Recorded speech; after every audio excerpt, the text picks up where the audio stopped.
Tosambela Kolo monene papa na nkembo Komisa mapesa nzolama Pona bolingo otalisi lisusu epai ya moko na moko Obateli biso Osangisi biso lisusu na ndako na yo Awa poso na biso ezali ya koyoka yo Papa pesa nzela ete basali na yo bana na yo mibali mpe basi babondisama na maloba oyo ebota kondima na mitema po toyebi ete soki kondima ezali te moto akoki kosepelisa yo te ndima ete ondimi kati na maloba na yo ememela biso esengo lobiko accomplissement ya bapromese na yo na kombo na Yesu Kristo amen beta lisusu maboko mpona mokonzi na bakonzi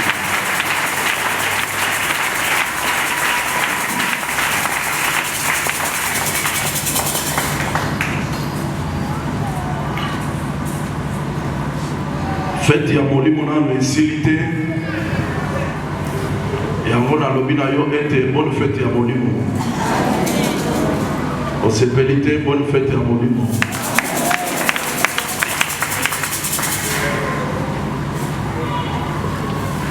Nous trouvons la parole de Dieu ce soir dans les Actes des Apôtres chapitre 2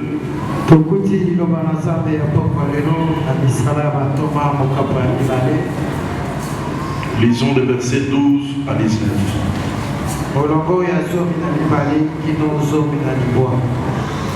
Les Actes des Apôtres, chapitre 2, versets 12 à 19. Nous lisons ainsi en nom puissant de Jésus-Christ. Gloire à Dieu. Ils étaient tous dans l'étonnement et ne sachant que penser, ils se disaient les uns des autres. Que veut dire ceci? Et d'autres se moquaient et disaient, ils sont pleins de vin doux. Alors Pierre se présenta avec les 11. Éleva la voix et leur parla en ces termes. Hommes juifs, et vous tous qui séjournez à Jérusalem, sachez ceci et prêtez l'oreille à mes paroles. Ces gens ne sont pas ivres comme vous les supposez, car c'est la 3e heure du jour. Mais c'est ici ce qui a été dit par le prophète Joël. Dans les derniers jours, dit Dieu, je répandrai de mon esprit sur toute chair. Vos fils et vos filles prophétiseront. Vos jeunes gens auront des visions et vos vieillards auront des songes. Oui, sur mes serviteurs et sur mes servants, dans ces jours-là, je répandrai de mon esprit et ils prophétiseront. Je ferai paître des prodiges en eau dans le ciel et des miracles là-bas sur la terre, du sang, du feu et une vapeur de fumée. Amen. Akissa verset 37, au ceux qui seront 39. 37 à 39.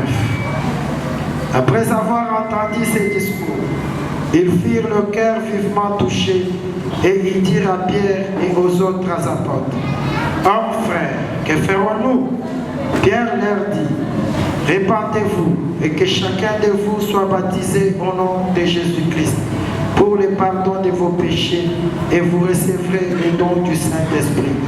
Car la promesse est pour vous, pour vos enfants et pour tous ceux qui sont au loin, en aussi grand nombre que le Seigneur notre Dieu les appellera. Amen.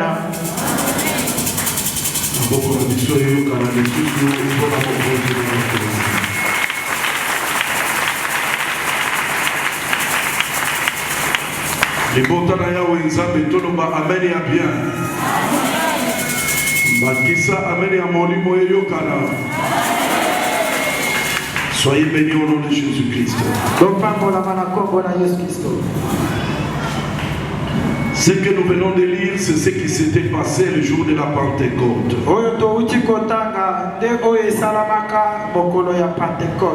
Il est important de le savoir.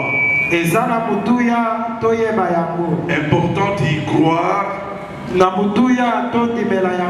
Important d'en parler aux autres. La visitation spirituelle. Le jour de la Pentecôte, ils étaient tous ensemble. D'un coup, il se fit un bruit qui se fait entendre de partout.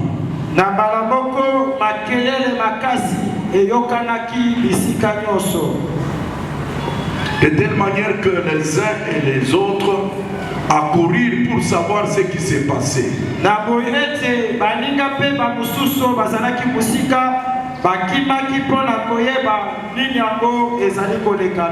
Quand ils arrivèrent,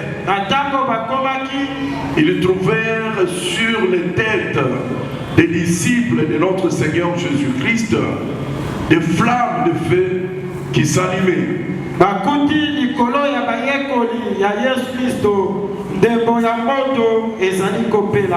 Pendant que le feu s'allumait sur leur tête, le feu qui ne brûlait personne. Pendant que ce feu s'allumait, et se mettait à parler. Il parlait dans des dialectes de tous ceux qui étaient venus, chacun les entendant dans sa propre langue maternelle.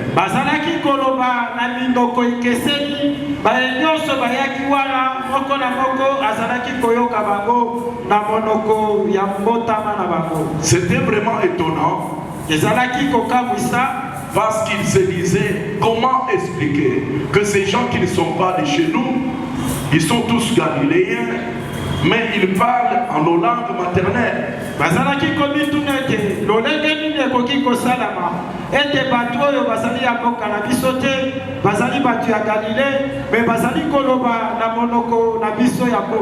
Il y en a qui disaient qu'ils étaient fous. Les autres disaient aussi qu'ils étaient pleins de vin, ils étaient ivres.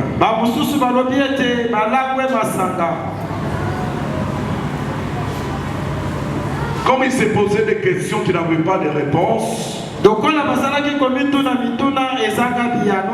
c'est ainsi que poussé par le Saint-Esprit, l'apôtre Pierre prit la parole.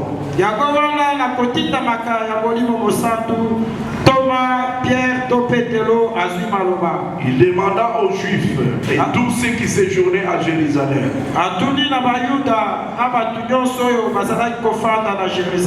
Il leur dit, prêtez-moi vos oreilles et écoutez mes paroles. Ce que vous voyez, ce n'est pas la folie, encore moins ce n'est pas de l'ivresse.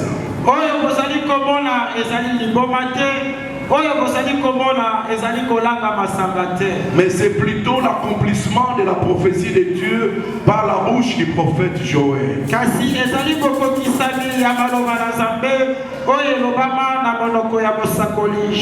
Qu'est-ce que Dieu avait dit à Joël?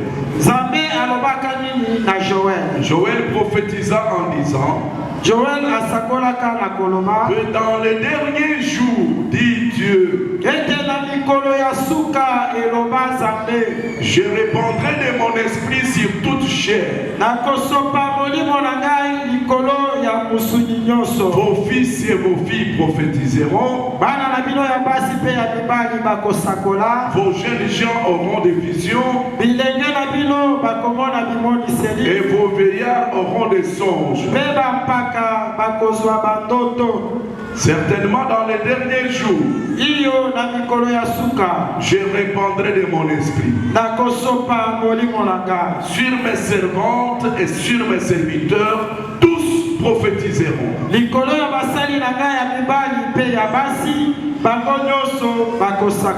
Voilà l'importance de recevoir le Saint-Esprit. Vous qui croyez au Seigneur Jésus-Christ, vous qui le servez. L'apôtre Pierre dit,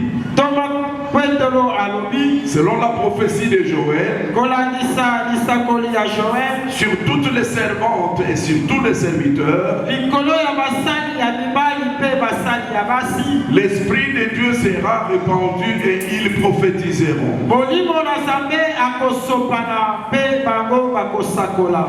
Pendant qu'ils seront en train de prophétiser, poussés par le Saint-Esprit,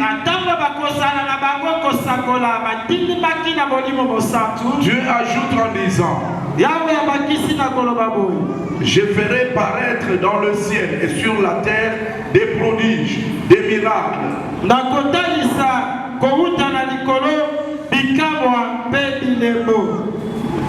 Est-ce que vous trouvez encore le amen? Amen.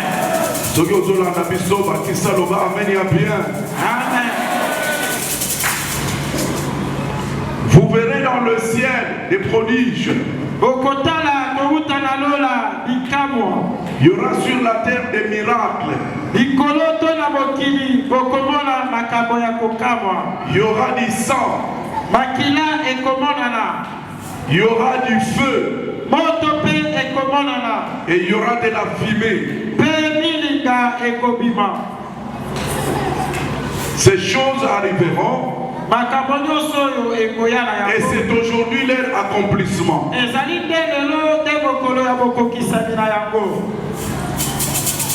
Pendant que les gens écoutaient les paroles de l'apôtre Pierre, nous avons lu au verset 37 jusqu'à 39 que le discours de l'apôtre, le discours que vous entendez maintenant là, le discours avait touché leur cœur.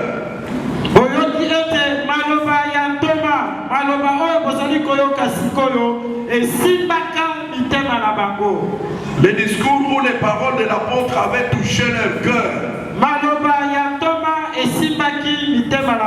Au point qu'ils lui demandèrent ce qu'ils pouvaient faire. Et l'apôtre Pierre leur avait dit: répentez-vous. Répentez-vous s'il vous plaît. Que chacun de vous soit baptisé au nom de Jésus-Christ pour le pardon de vos péchés. Et vous recevrez le don du Saint-Esprit, car la promesse est pour vous.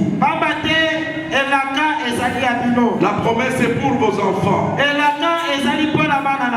On a ajouté, pour nous aligner sur cette liste-là, on a ajouté en disant que la promesse est pour tous ceux qui sont au loin, en aussi grand nombre que le Seigneur, notre Dieu, les appellera.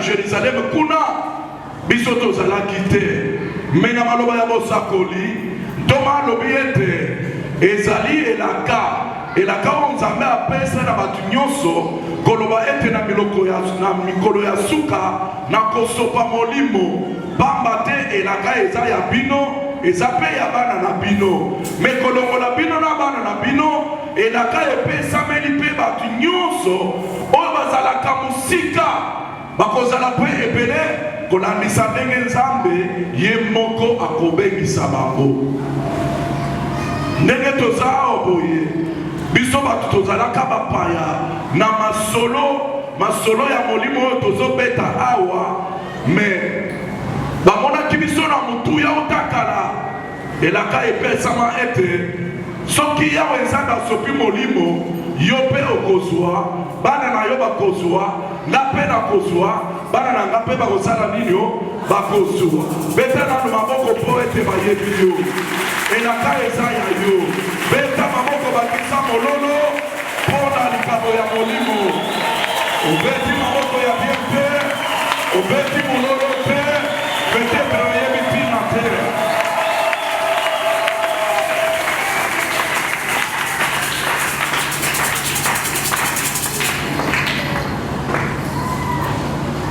Et la kaya molimo eza pamba te.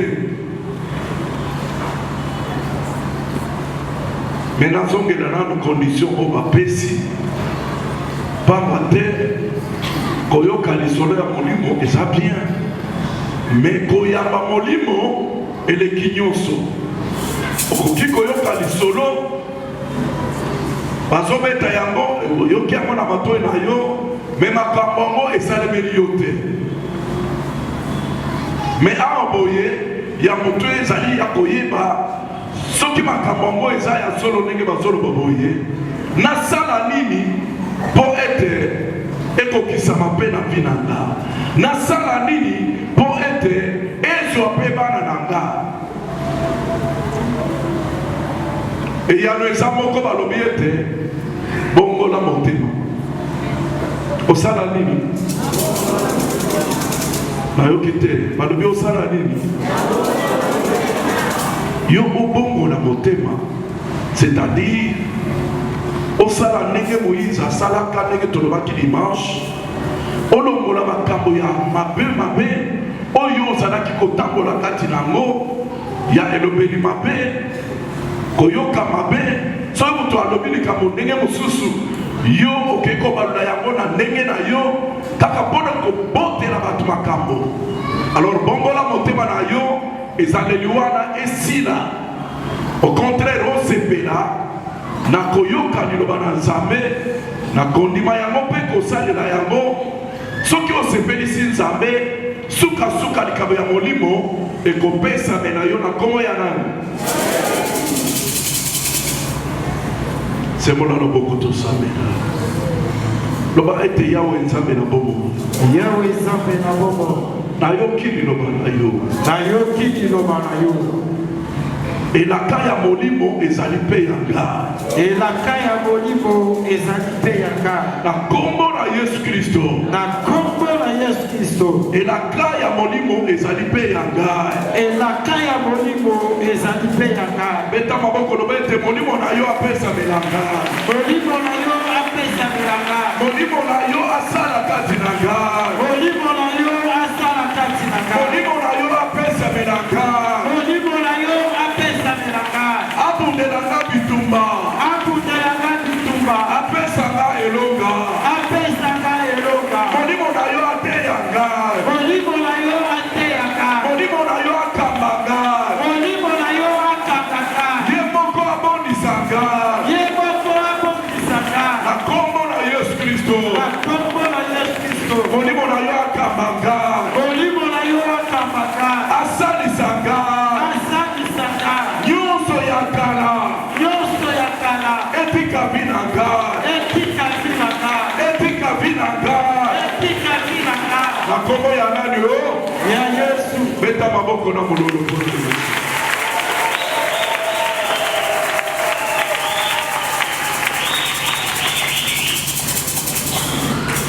Molimo asalisaka bato makambo kaka ndenge balobi yango na Biblia. Soki okambami na molimo, otondisami na molimo, okosala makambo lokola liboma, okosala makambo lokola olangwe. Efe ya liboma moto arezonaka ndenge ye moko alingi korezone te. Me molimo ya liboma soki ekangi moto ekosalisa ye ete ata bilobela aloba ayoka soni te, ata kofinga akofinga, parce que liboma ebebisi mutu na ye akosala makambo kolandisa molimo mabe ya liboma. Atuni yo molimo ya liboma eza ya mabe to ya malamu? Molimo ya liboma eza ya mabe to ya malamu? Lokola liboma eza molimo mabe, tango ekokanga moto akoki kopasola bilamba na ye moko, akoki komibwakela zelo, akoki kosala buzoba nyonso, bref akosala makambo ya mabe nyonso, akoyoka soni te, ekosala ye motema pasi te, pamba te eza ye moto azosala te molimo ya mabe nde ezali kosala kati na ye ndenge moko na moto ya milangwa soba biso toloba ameni ya bien ndenge moko na moto nini masanga soki elangwisi moto akoki kofinga akoki kopasola bilamba akoki kobaluka na mabele paske masanga ezotindika ye asala ndenge masanga molimo ya masanga ekali ye ebebisi ye motu natuna lisusu milangwa ya masanga eza malamu to eza mabe boloba verite kolangwa masanga eza malamu to eza mabe moto soki alangwe makambo asalaka ezalaka ya malamu to ya mabe me awa bazoloba ete aza molimo mosantu nyuma mwimpe molimo mosantu soki akangi moto kaka ndenge liboma esalisaka moto makambo kaka ndenge milambo ya masanga esalisaka moto makambo molimo na nzambe soki akangi moto akotindika ye na mabe te akotindika ye na masumu te au contraire nyonso ya malamu oyo moto akokaki kosala te sukasuka akosala yango pamba te molimo malamu molimo mosantu azosala kati na ye atindikaka bato kosala bolamu ata oyo bango bakali kosala te sembola loboko. Vous pensez que quand nous prêchons là, parce que nous aimons prêcher, non, nous sommes poussés, nous sommes bousculés. Sembola loboko. Lobayete Yahweh Nzambe la pomo. Yahweh Nzambe la pomo. Molimo na yo asunganga. Molimo na yo asunganga. Asalisanga. Asalisanga. Ngai moko na kokoka te. Ngai moko na kokoka te. Nayebi malamu nayebi pe mabe. Nayebi malamu nayebi pe mabe.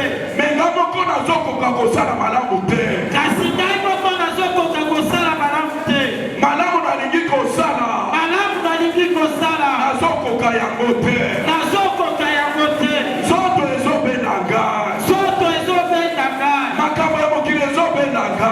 Makambo ya mokili ezobendanga. Papa. Papa. Elaka ya molimo eza yanga. Elaka ya molimo eza yanga. Molimo na yo asunganga. Molimo na yo asunganga. Nasala posa na yo. Nasala posa na yo. Nasala posa na yo. Nasala posa na yo. Nastosa liloba na yo. Natosa liloba na yo. Natambola na nzela na yo. Natambola na nzela na yo. Nakokisa mosala na yo. Nakokisa mosala na yo. Saint-Esprit sunganga. Saint-Esprit sunganga. Saint-Esprit sunganga. Saint-Esprit sunganga. Yo mokolo bakati na nga. Yo mokolo bakati na nga. Yo moko kambakanga. Yo moko kambakanga. Nasalaka bolamu na kombo na Yesu. Nasalaka bolamu na kombo na Yesu. Natambolaka malamu na kombo na Yesu. Natambolaka malamu na kombo na Yesu. Beta maboko lobete ekokisama. Ekokisama. Ekokisama. Ekokisama. Ekokisama. Ekokisama. Yesu. Yesu. Yesu. Yesu. Belela Yesu. Sambela yo moko na baloba wana. Beta maboko na yo. Loba na molimo. Sambela na molimo.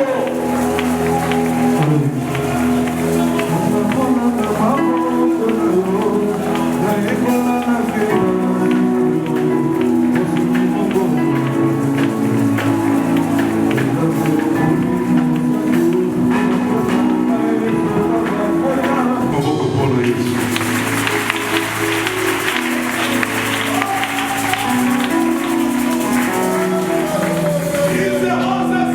Je reviens sur ce qui est écrit au verset 19. Nazongeli oyo ekomami na molongo ya zomi na limwa. Je ferai paraître des prodiges en eau dans le ciel. Nakotalisa bilembo likolo kuna na lola. Prodige makambo ya kokamwa. Makambo ya kokamwa. miracle ezali makambo ya minene kolandisa ndenge bakomi na lingala. Je ferai paraître des prodiges en or dans le ciel et des miracles en bas sur la terre, du sang, du feu et une vapeur de fumée.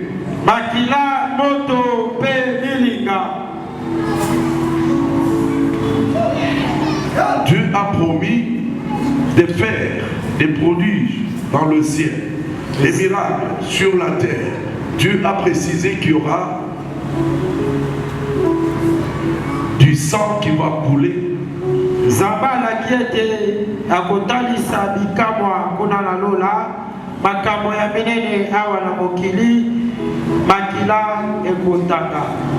Sur la terre, il y aura du sang, il y aura du feu et de la vapeur.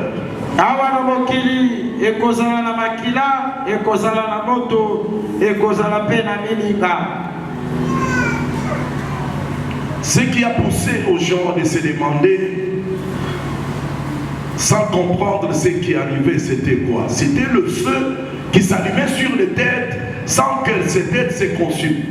Et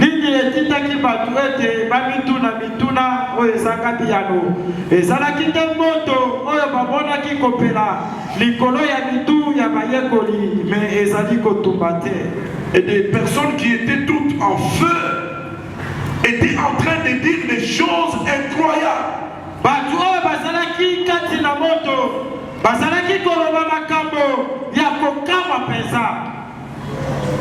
Lorsque Jésus est mort et est reparti au ciel, ses disciples s'est cachés, ils avaient peur.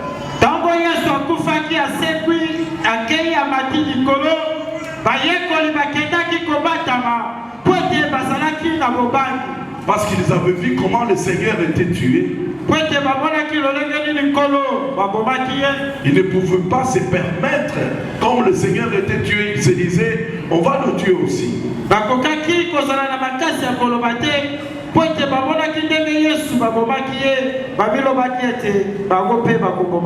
ils avaient peur, la situation les dépassait. Mais quand Dieu a allumé le feu, et qui était caché dans la maison sont sortis, et qui ne pouvaient pas parler en public, ont commencé à parler.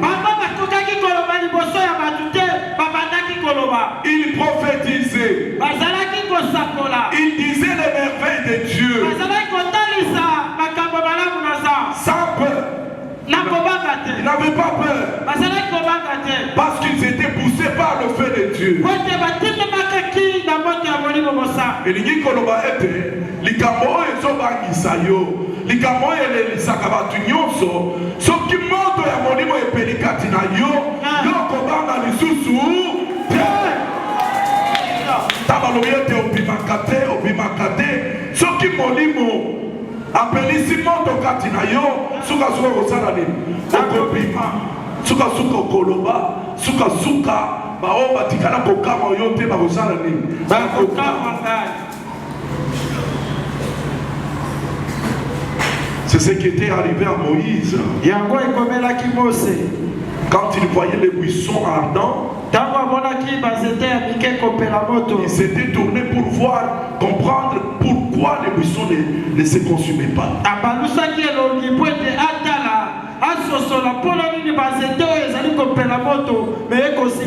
C'est là que Dieu l'a appelé. Alors je reviens sur le feu.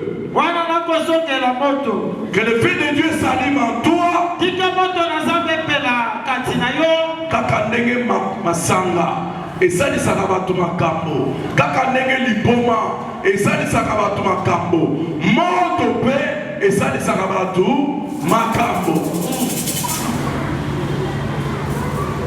Nayebi malamu ete soki onyati moto okotika la tranquillité. Yo nyati kaka moto ou bien ofandi na moto ou bien babwakeli yo moto. Est-ce que okotika na kimia? réaction ya moto oyo anyati moto ou bien afandeli moto ou bien babwakeli ye moto moto akoningana to akoningana te. Raison pour laquelle bomonaka soki moto makambo ya molimo ekangi ye azala mobali azala mwasi bokomona bamouvement na ye akosupporte te pamba te epelisaka moto kati na moto. Tobetele mokonzi maboko.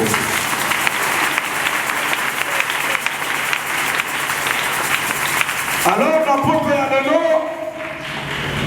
oyo yo kokaki kosala te moto etindika yo osala yango.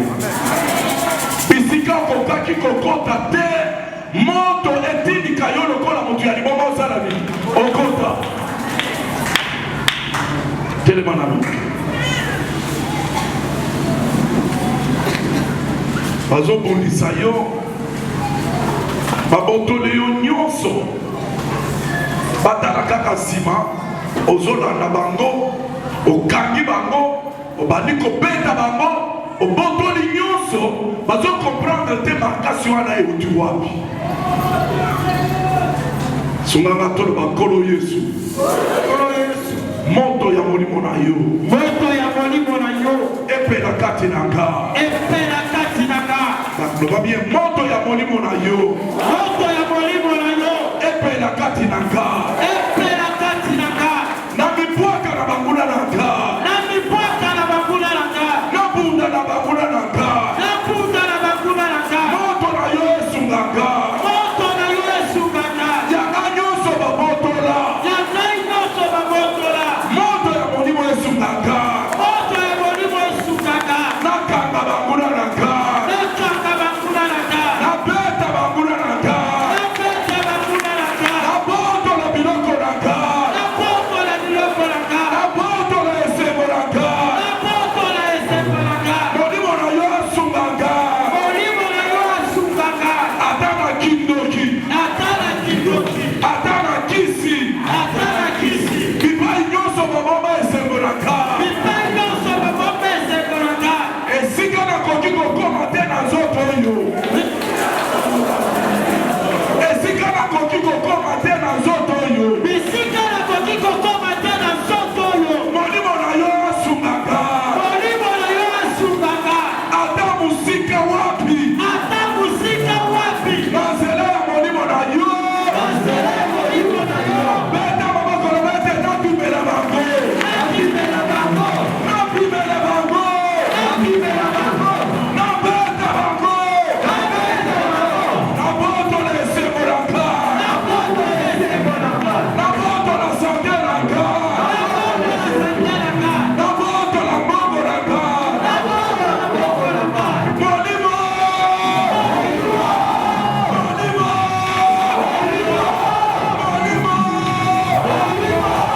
sala kati na nga sala kati na nga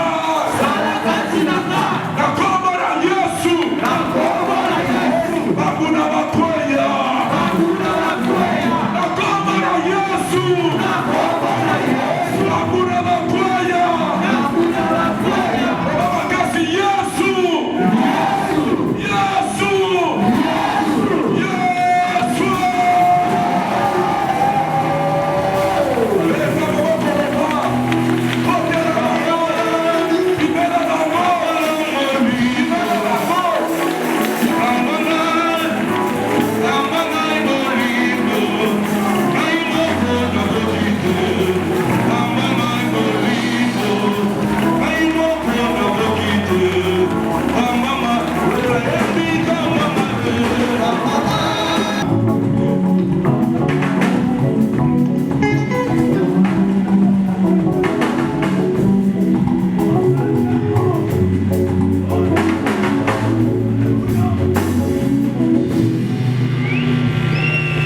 sunga biso toloba amen ya bien. Kende méditer makasi koleka le verset 19. Nzambe alaki ete akosala bikambo sikuna na lola Pe awa na mokili akosala makambo ya minene akopelisa moto. Sunga biso toloba amen ya bien. Amen. Soki Nzambe alaki ete akosala ba miracle na mokili, akosala yango na bapagano te, akosala yango na bato ya milambo te, akosala yango na maboma te. Miracle oyo esengeli Yawe Nzambe asala na mokili. Nde nazosenga ete kaka ndenge ondimeli ye boye miracle ebanda kotalisa makati na vina ye. Amen. Yo moko okokaki te, nga moko nakokaki te. Molimo aye kosunga biso na tina ete bokono oyo esilaka te na kisi ya munganga. Na nzela ya molimo bokono oyo esala nini yo? Esila. Mbongo oyo bato bakoki kozwa te na ndenge na bango parce que bakotiela bango bakar na bakar. Na nzela ya molimo yo moto okanaki te ke occasion ekoki kopesamela yo osimba mbongo ya monene. Na nzela ya miracle likambo esadama na bina yo na komona. Nalobi ekokisama na kombo na Yesu. Babwakela yo soki nini biloko moko boye esalamaka na vi na yo, etambolaka na nzoto na yo, eyebanaka source te, basalisaka ngo na bokoko te, bamingaka kutu, bamingaka ya médecine moderne bayebi yango te. Mais na nzela ya miracle kaka ndenge ofanya, kaka ndenge oyeboye, ntango okopima biloko ngo eyokaka lisusu na nzoto na yo.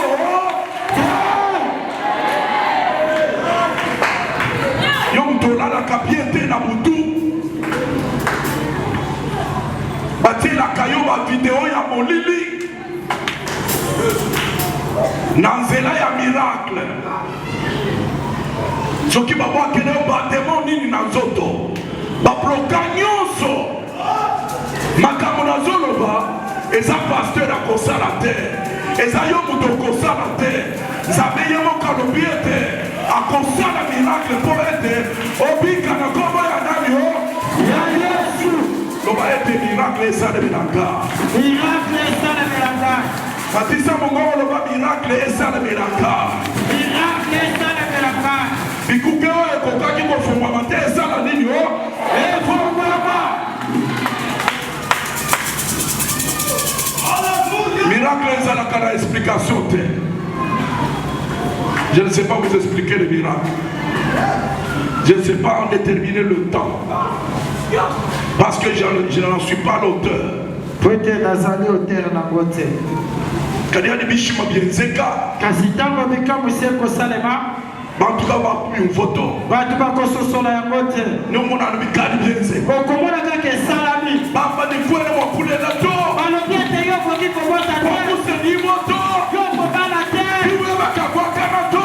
Obo na yo koboka te. Bamba bantu. Baye balobi bato. Chishima chukweze kera. Nikamwe salamela yo. Ni mama za chishima chenzeka. Balobiete bakama minele salamela yo. Silobete esalamelaka. Esalamelaka. Esalamelaka. Esalamelaka. Yesu.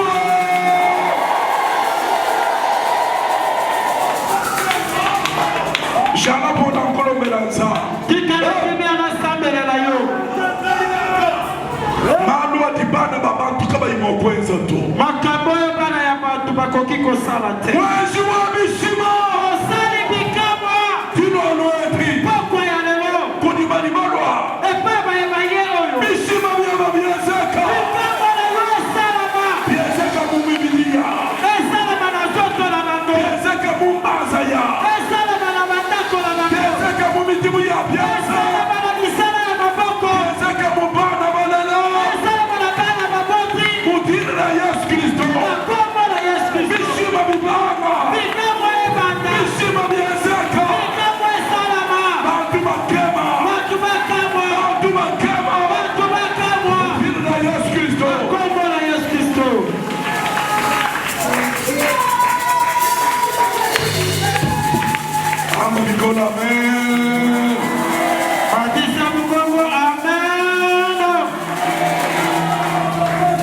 motu nyonso akokangela yo nzela nzambe na lola atindika ye nzambe na lola asalisa ye ata molimo mabe etelemela yo.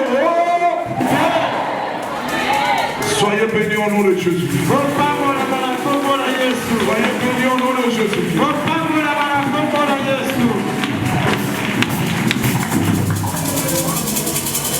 Ndenge ozawana omiyeba ete na mokili awa soki nzambe alingi asala ba miracle akokende koluka bato mosusu te biso nde toza bana na ye.